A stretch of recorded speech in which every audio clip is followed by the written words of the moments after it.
Tapi pemikiran saya pun kan bukan pemikiran yang, jadi misalnya gini, kalau Rocky Gerung kan pernah bilang kitab suci itu fiksi kan. Fiksi ya. Saya sendiri tidak akan menuduh dia menodai agama karena itu pandangan dia. Tapi itu masih lumayan buat orang yang kalau Anda betul-betul percaya pada agama akan merasa tersinggung gitu ya. Kok kitab suci yang saya junjung tinggi itu disebut fiksi kan? Tapi kalau saya kan misalnya mengutip Quran yang bilang bahwa sholat itu ya memang di Quran tidak ada sholat 5 waktu kan, atau soal Allah bukan orang Arab, itu kan logika dasar kan. Udah saya bilang Allah bukan orang Arab kan, kenapa ada tuduhan penodaan agama terhadap itu. Jadi menurut saya pemikiran saya pun bukan pemikiran yang seperti mengejek, menghina, mempertanyakan agama. Saya sih merasa begitu, karena itu saya selalu kepengen buat dengan orang-orang seperti Edi Suparno nih, yuk kita ketemu di depan publik, tapi ya jangan cuma berdua, atau jangan cuma orang terbatas. Terus dia cerita sama saya, ungkapkan gitu ya, apa yang dia sebut sebagai penodaan agama.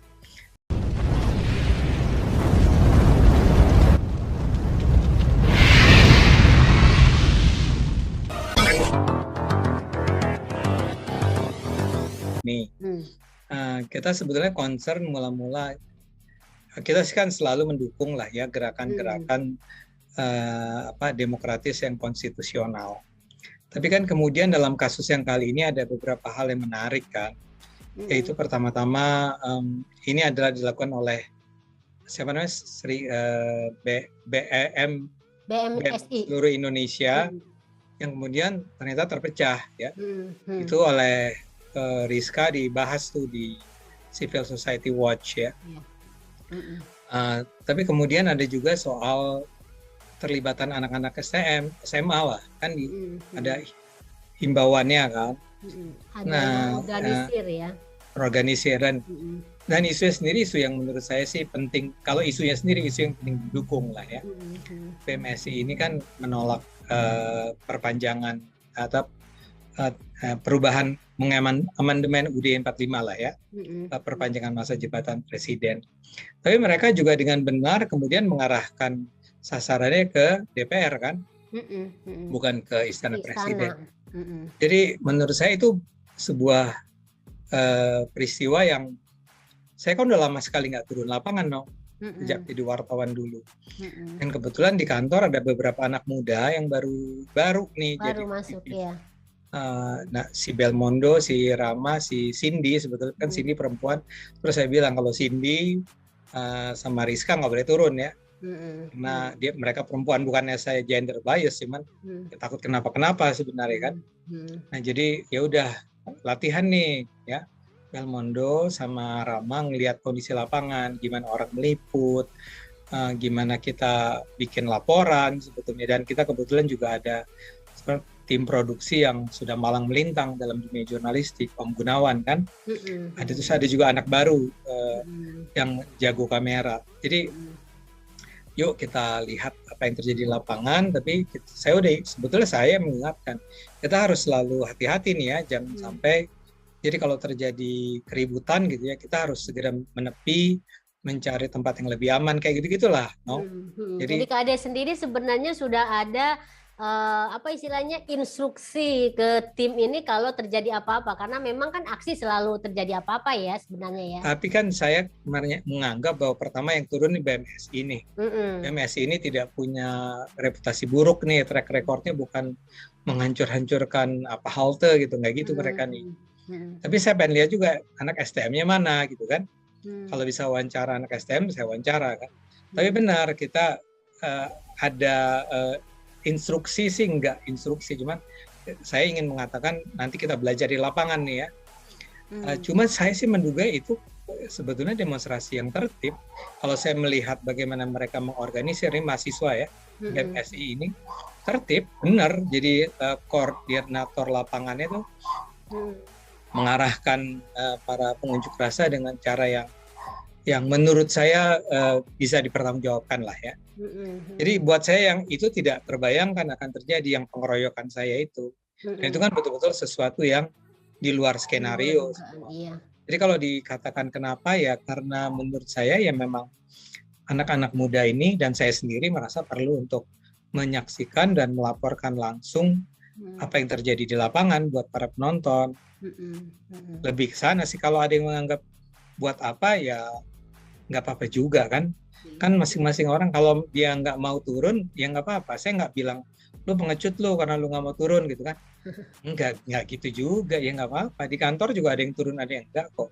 Biasa-biasa aja. Saya nggak ngerti kenapa harus jadi iya ada pertanyaan gitu. Makanya saya kalau ada yang bertanya seperti itu, saya dalam kasus KAD ini memang terus terang agak emosi ya, maksudnya sangat personal banget emosi.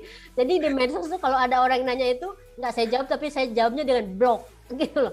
Karena itu sebenarnya ini buat saya itu kayak ukuran ya, ukuran dari ini orang gitu loh, kayak apa ya, prinsip. Lebih baik begitu ya, no. Ya, saya setuju lebih baik kita anggap ya itu menunjukkan kualitas orang itu aja ya, nggak apa-apa juga sih.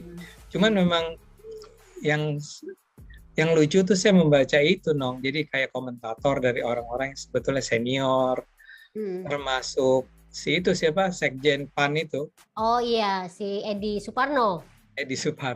Atau ada orang kayak siapa, Rocky Gerung lah, atau Farid Gaban. Oh itu kan lah. Pasti KD kayak Rocky Gerung kan kita nggak ngapa-ngapain juga nolak. Iya ya norak aja dia, supposed to be kalau buat saya sih ya. Anda boleh kritis, tapi Anda jangan sembarangan dong ngomong ya. Kayak misalnya si Edi Suparno kan bilang mengutuk kekerasan yang terjadi kepada AA. Saya AA, ya. Tapi juga mengutuk penodaan agama. Ini kan menurut saya sih ya lagi-lagi saya minta maaf kan, kan mencerminkan ketidakpahaman beliau ini tentang misalnya gini, penodaan agama kan banyak orang yang mengatakan penodaan agama di mana? Yang mana ya Pak Edi Parno gitu kan? Edi Parno sebetulnya harusnya menunjukkan saja di mana. Pertama-tama jelas itu tetap tidak bisa menjustifikasi kenapa terjadi pengeroyokan yang brutal itu ya, yang beramai-ramai. Tapi kedua, lagi-lagi, kalaulah saya memang menodai agama, saya pasti akan minta ampun dong. Saya juga takut pada Allah kok. Jadi tentu saya takut pada balasan Allah kalau saya sampai menghina agama saya sendiri kan. Tapi saya nggak tahu di mana letak saya menodai agama. Atau Farid Gaban yang mengaitkan dengan saya ini sekarang menjadi liberal katanya, karena mengatakan bahwa sholat itu 3 waktu, bukan 5 waktu. Itu kan lagi-lagi ya kan selama ini tuduhan terhadap saya menodai agama karena mengatakan sholat 3 waktu, Allah bukan orang Arab. Tapi ya kita pakai akal sehat, kita akan tahu bahwa itu semua adalah tidak bisa dong disebut sebagai penodaan agama. Orang tuh, dan makanya saya bilang tadi Helmi Hidayat menjadi penting karena walaupun mungkin saya merasa malu disebut begitu ya, tapi ketika Helmi bilang saya bersaksi bahwa Ade Armando sholat 5 waktu itu, kan seharusnya emang bukan untuk diumbar ya, Nong ya. Tapi buat saya itu penting pernyataan itu. Bagi orang-orang yang masih menyangka saya ini misalnya anti-Islam atau apa. Memang lebih menarik mendengarkan omongan orang-orang itu tuh, Nong. Yang ya lucu-lucu kan jadinya. Apalagi Rocky Gerung. Tapi ya sudah seperti Nong bilang, dia sih nggak usah didengerin lah. Ya saya juga nggak mau dengerin, cuman lucu aja mendengar ucapan-ucapan mereka. Tapi pemikiran saya pun kan bukan pemikiran yang, jadi misalnya gini, kalau Rocky Gerung kan pernah bilang kitab suci itu fiksi kan? Fiksi ya. Saya sendiri tidak akan menuduh dia menodai agama karena itu pandangan dia. Tapi itu masih lumayan buat orang yang kalau Anda betul-betul percaya pada agama akan merasa tersinggung gitu ya. Kok kitab suci yang saya junjung tinggi itu disebut fiksi kan?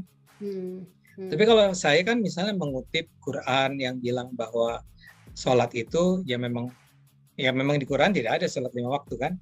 Atau soal Allah bukan orang Arab, itu kan logika dasar kan. Udah saya bilang Allah bukan orang Arab kan. Kenapa ada tuduhan penodaan agama terhadap itu?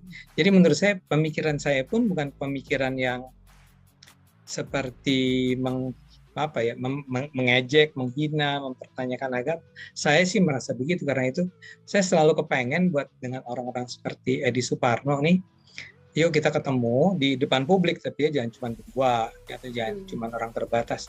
Terus dia cerita sama saya, ungkapkan gitu ya, apa yang dia sebut sebagai penodaan agama.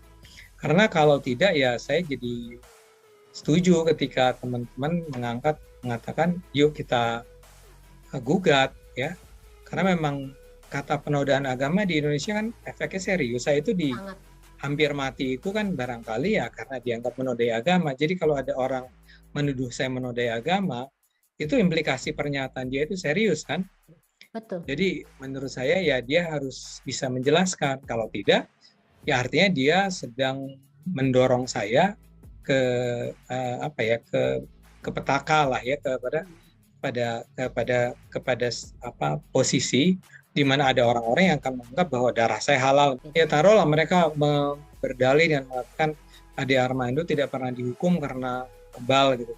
Tapi gini deh, kita jujur-jujuran aja, kita duduk sama-sama di depan publik, terus Pak Edi Parno jelaskan kapan saya dianggap menodai agama. Saya kalaupun nggak mau dibawa ke pengadilan ya, tapi menurut saya kalau dia tidak bisa membuktikan, ya menjadi benar apa yang dilakukan oleh kuasa hukum saya yang membawa kasus ini karena hukum, karena bukan karena saya benci atau siapapun benci sama Pak Edi Parno. Tapi di Indonesia orang harus tahu, menuduh orang lain sebagai penoda agama itu implikasinya serius. Sangat, ya. Karena serius, dia juga harus serius ngomongnya. Kalau tidak, sebenarnya gampang bilang minta maaf, saya tidak bermaksud begitu. Saya juga kalau salah minta maaf, saya sudah pernah kok melakukan permintaan maaf.